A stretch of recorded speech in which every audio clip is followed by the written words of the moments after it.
Okay, Eduardo, you're good to go. Hello, hello. Hi, everyone. Thanks and welcome to this fourth episode of Fluent Talks, sponsored by Calyptia. Today, we have one of our engineers joining this session. His name is Thiago. He's joining us from Brazil. I think that he can introduce himself later. And today, we're going to cover, we're going to share a bit of knowledge of Lua scripting, Sorry, I got some return on my audio, just lost everything. So we're going to do some intro about Lua, how to use Lua tables, and why this is important, because when you're doing managing pipelines with Fluent Bit, sometimes you want to modify your data, but actually sometimes the filters are not enough, and sometimes you need to have more custom logic, like conditionals, or remove key, or nest some keys at a different level. And that is really important. And since we have a Lua filter, that is the right choice for that. That's what most of users are doing. So yeah, so I want to introduce to Thiago, who is going to take over this presentation, and please enjoy. Thanks. Hi, my name is Thiago. I've been working for Calyptia for the past few months, mostly on Fluent Bit, but also on other related projects like Metrics. And today I'm gonna show a bit how you can extend Fluent Bit using Lua. So I've prepared a little presentation. Let me share my screen.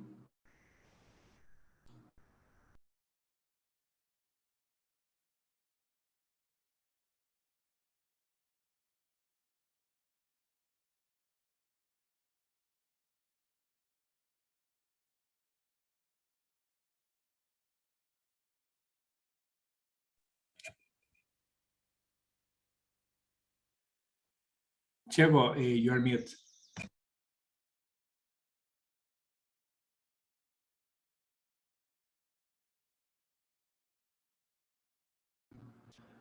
Okay, I try to share, when I try to share a Chrome tab, it seems I get muted.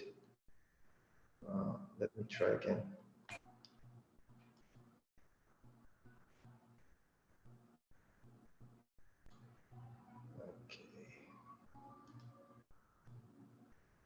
Okay. Can you hear me?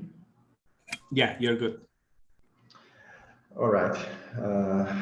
So I'm going to start with a brief introduction to the Lua. It's a dynamically typed language, very simple, but at the same time, it's powerful. You can do a lot of things with it. You can do object-oriented programming, functional programming. It's very efficient.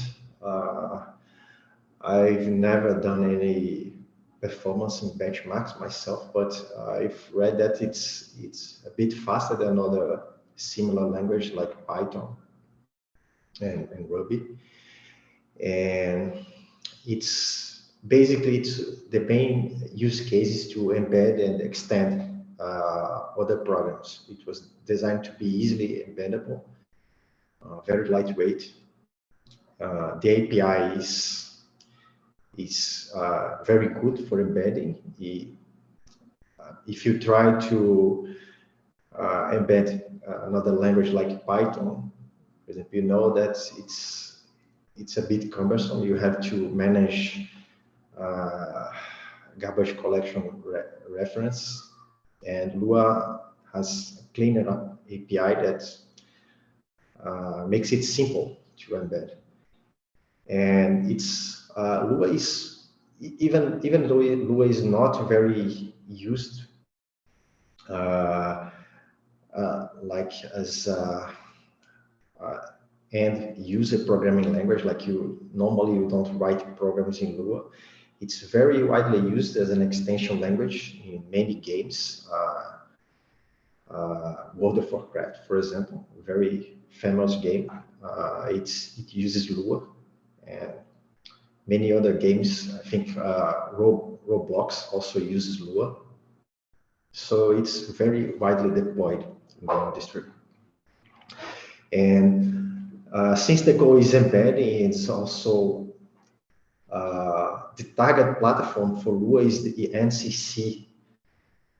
So it's on purpose, it's an old version of C that's, I think it's the most portable platform that exists today.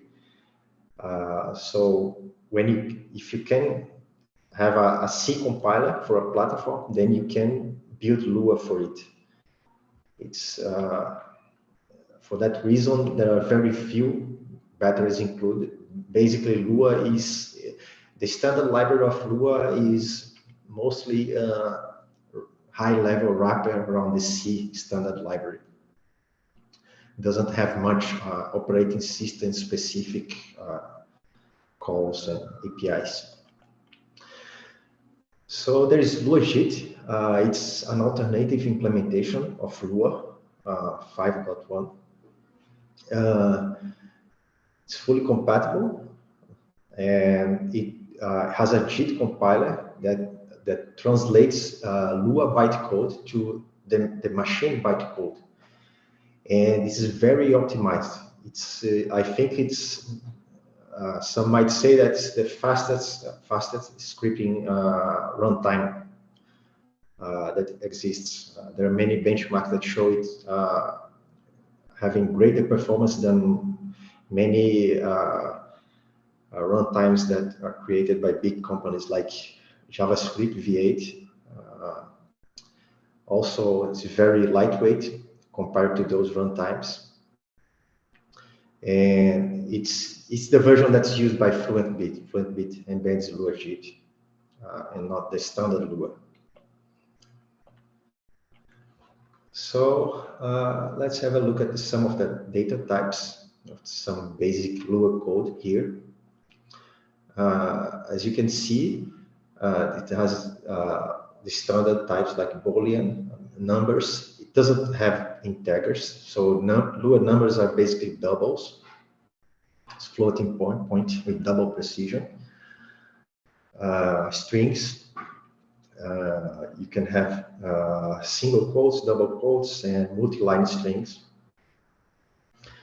So here you can see some examples of how you can write conditionals in Lua. It's a very clean syntax, very readable. It's easy. It's meant to be easy to understand, to read. Very explicit too. So as you can see, it also has support for C format strings. So it can be very familiar, very easy to use by C programmers. So the main data structure it's actually the only data structure of Lua are tables. Tables are basically hash tables. It's implemented as hash tables, and it's an associative array.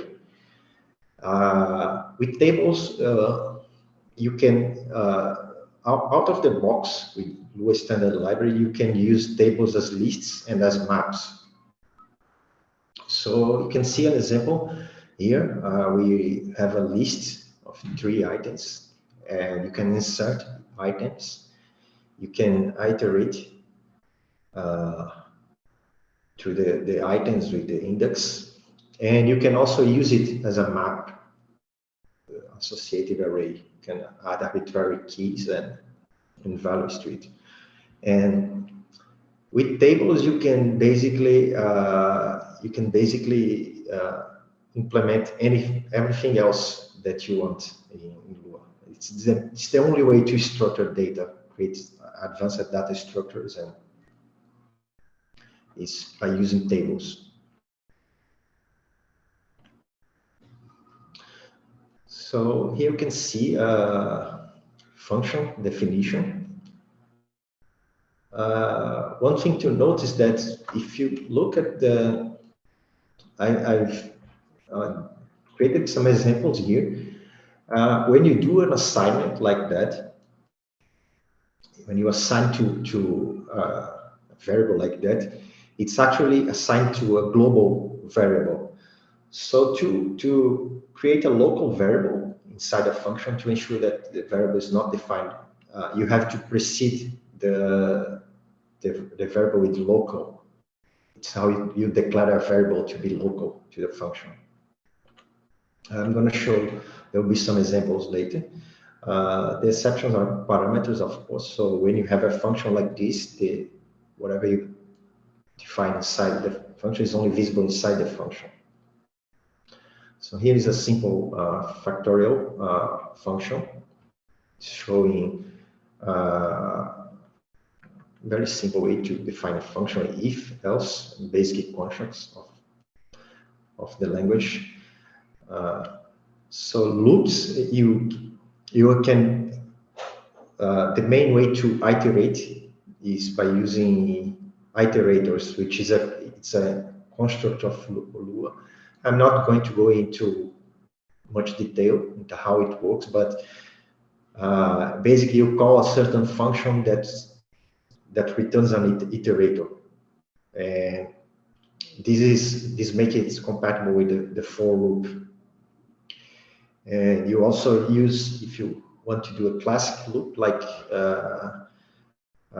iterate to a range, there is a function that returns a range iterator. So that's basically how you do simple for loops. So that's basically, it's some very basic things I've shown about the language. I think that it will be very extensive to cover everything. Lua supports quite a few extra features. It supports coroutines, it supports while loops and many other features. And I think the best place to learn more about that is in the reference manual. I'm going to show some examples later, but for now I'd like to talk about the ecosystem, the package ecosystem for Lua. So this program called Luarocks, you can install it on many Linux distributions. It's very easy to install, and it allows you to install Lua packages. It's I think it's similar to npm for Node.js and pip for Python. So anyone can create packages for Lua, create modules, and publish to Luarocks registry, and it will be installable like this. You can install modules, and then you can use the modules like this. You call the require function. And that's basically, it's very familiar, should be very familiar to JavaScript and Node.js programmers. And this is all easily accessible through Fluent Bit. So let's talk about Lua in the context of Fluent Bit. Basically, you have the full power of a programming language to do any kind of processing on Fluent Bit records. Normally, you have you can use Fluent Bit configuration tags or matching tags to apply certain plugins to records. But with Lua, you can also use any kind of criteria to drop, to modify records. So it's very flexible.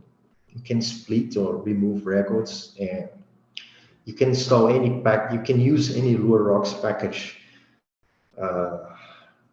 like I've shown before. And I'm going to show some examples of that.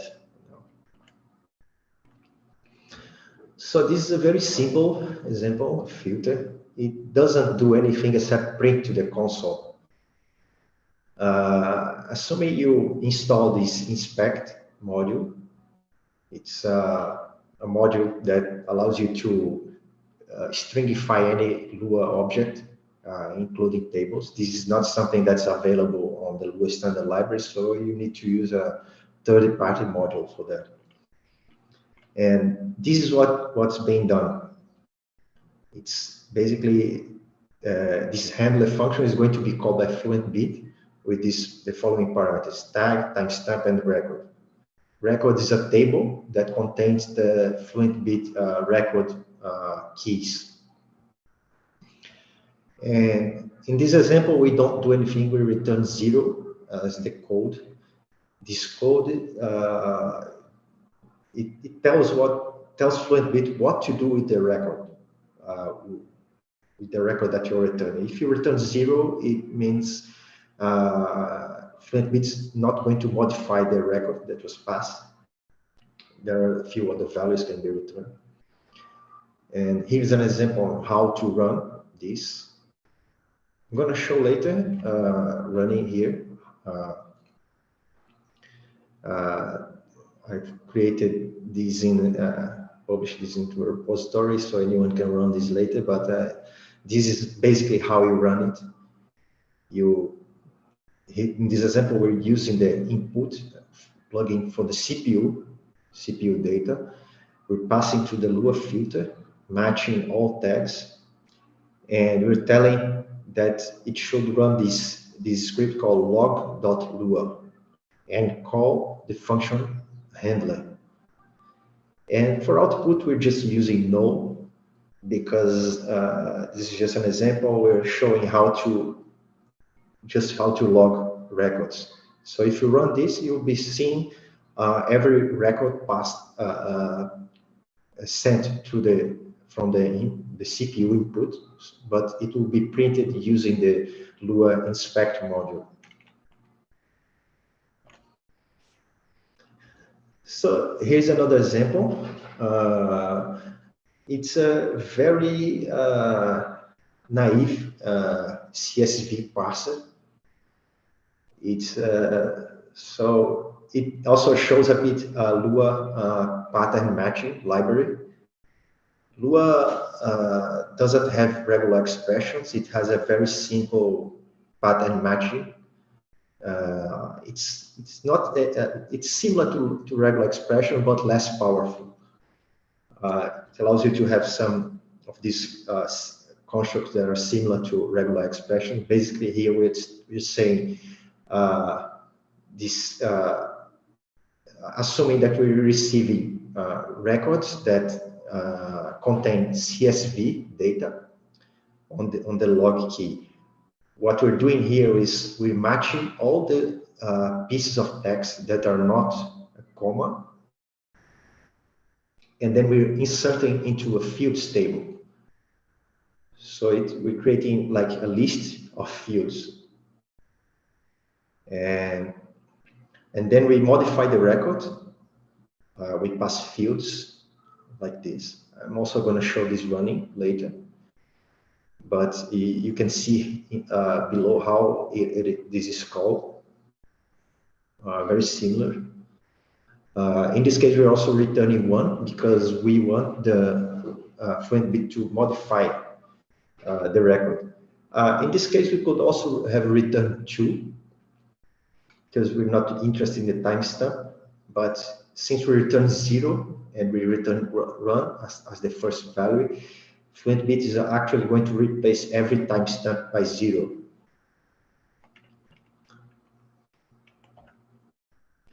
And so there's more information in this. You can learn a lot more about Lua and Fluent Bit in these resources. I'm gonna share my. Let me share another window now that will show a few examples, a few more complex examples of bit working.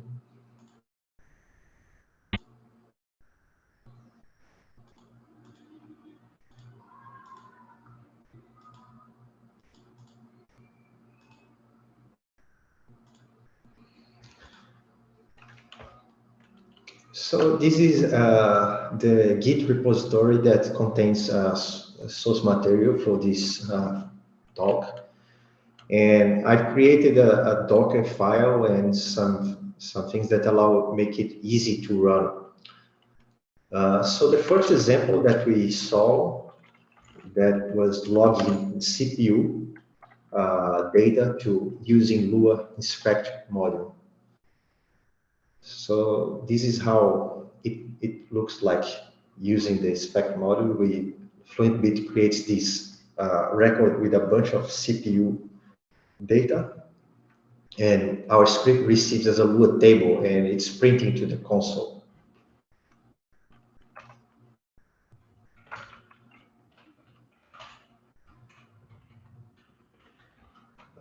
This is the file that's being run.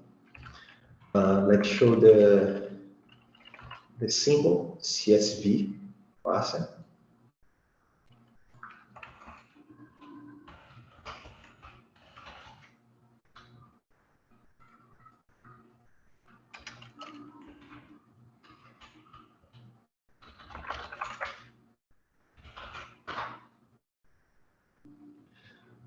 So this is, let me show the file. This is an example of CSV file that's downloaded. It contains many cities of the world. It's CSV. So Fluent Bit by default does not have CSV support. So what we're doing here is basically we're splitting each row and assigning to this field key on the record. And as you can see, it's 0 on the timestamp because we replace the timestamp just to show how it works. I've written a few more complex examples. Here's a more complex CSV parser written using pure Lua. And in this case, we actually pass the header. You see, we take the first row. Some extra data here. So the function, we're actually using a config file for that. This is the config file. We are passing the csv.lua script and we're calling the process record. And this is the function that's called by Fluent Bit. As you can see, we declare headers variable in the module. And the first record that we received are actually going to be the headers of the CSV file. You can see it here, contains the column names. And the first thing we do is we call the split CSV function, and we return -1 to drop this record because we don't want Fluent Bit to process the record. It's just the headers. And we store the headers into this table. And after that, all the next record that we receive, we're going to basically call the split CSV function, and then we create a table that contains the record data. And we assign each header key from the fields. And this is the result. We get a map with each column name is a key, and each row has a value here. So I have one final example. This is basically the same as the CSV example that I wrote, but this one uses LPEG.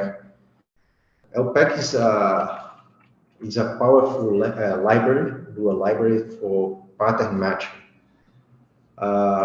It's actually a full parsing library. You can parse even a full programming language using LPEG, and you define the grammar using language constructs.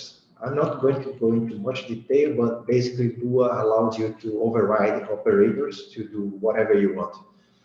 So the library auto created this language that allows you to define languages, grammars, and then you can use it to pass anything. Here we just took this grammar out of the LPEG website, and we're using it to process CSV in the same manner as the other case. But in this case, just to illustrate, you can see that we're returning true, and we're changing the timestamp to 0. But this is not going to be used because we're returning 2. So let me show how that works. So as you can see here, all the timestamps are left intact, but the records are the same. We pass the records in the same way.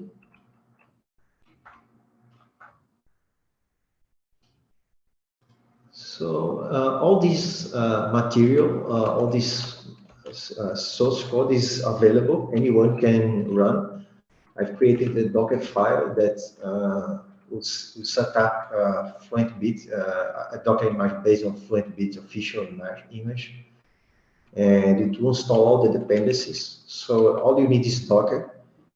And there are some instructions on the repository.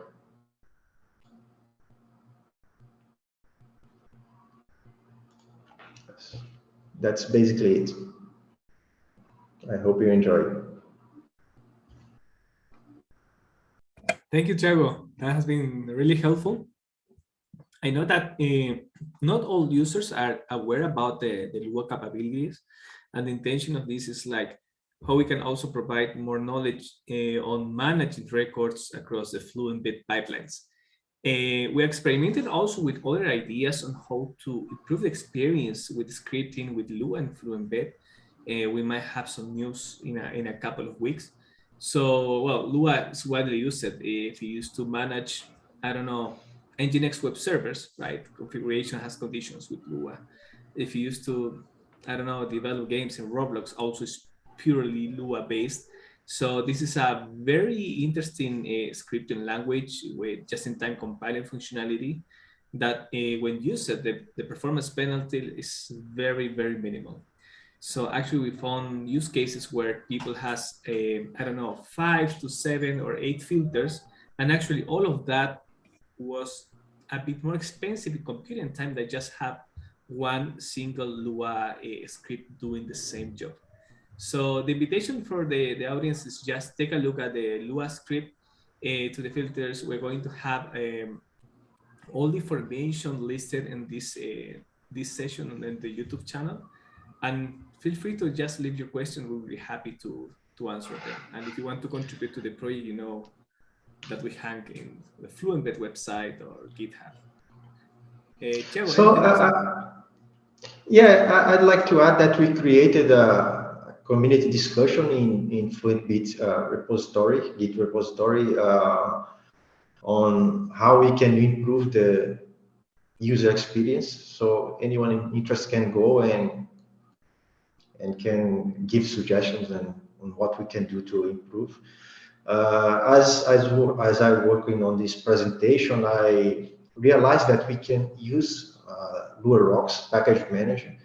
So it's perfectly possible for us to simply create like a standard library of Fluent Bit, many common tasks, and then publish to Luarocks, and then anyone can install it and use it. We can also embed a standard library. So we're still learning what the best approach is to improve the experience to users. Great, yeah, that's a really good idea. Actually, for the discussion, would you mind if you share the website where people can take a look at this discussion? So when they watch the video, they can see where to go. Do you mean the material that I've shown for the presentation? No, I'm referring to the discussion about Fluent Bit and Lua. Yeah. I'm gonna share it. It's going to be in the description. Okay, no, but I just wanted to ask if you can do it like right now, open the browser, get the Okay, user to the okay, order. okay. Not everybody is using GitHub from our users, All so right. that gives some more perspective. Just give me a second.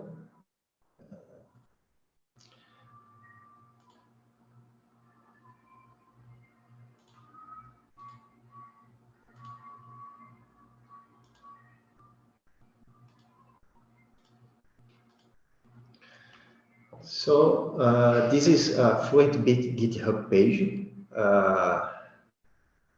If you go into the discussions tab, I think, let's search for Lua. Okay, here it is. Here it is. So this is the discussion. It was created last year, but anyone can come here and contribute, give suggestions, and we're going to consider it. Awesome. So people interested in this can go to GitHub discussions and do a search for the Lua keyword. Awesome. Well, I think that we have reached the end of this session. Thanks, Thiago, for your time on this presentation. We hope to have you again presenting here, maybe a different topic or more advanced Lua stuff. And yeah, we just left the invitation open to the audience to take a look at the Fluent Bit project. And yeah, follow the Fluent Talks. We're going to share different technical topics, not just about Fluent Bit, but others about other. We're going to have special guests from other custom projects like Prometheus, OpenTelemetry. So we are going to discuss and show some integration across these projects. Okay, that will be everything for now. Thanks so much for attending. Have a happy weekend. Thank you, Eduardo. Bye. Bye.